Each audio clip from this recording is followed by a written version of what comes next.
LDC, I'm here at Parañaque.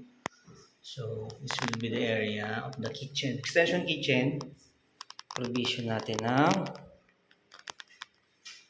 bagong septic. So, maluluwagin natin yung kitchen dito.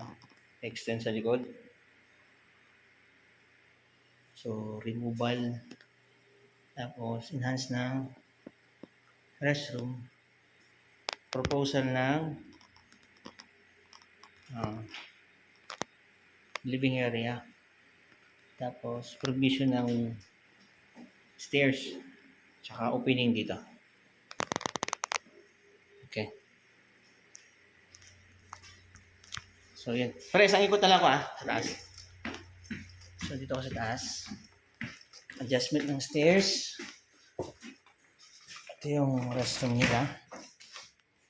Okay. So, yun. Dalawang room. Ito. So, ayusin natin lang itong mga to.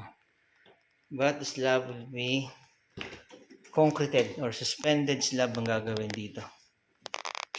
Removal ng mga cabinetry. So, kasama sa estimate. Ito yung ventilation sa likod. Air and lighting ventilation. Importante yan para sa mga mechanical. At saka extension. So, kung magiging suspended slab to, concrete, tapos hanggang sa labas, i-offset hanggang dun. Yan. So, lalaki itong master's bedroom.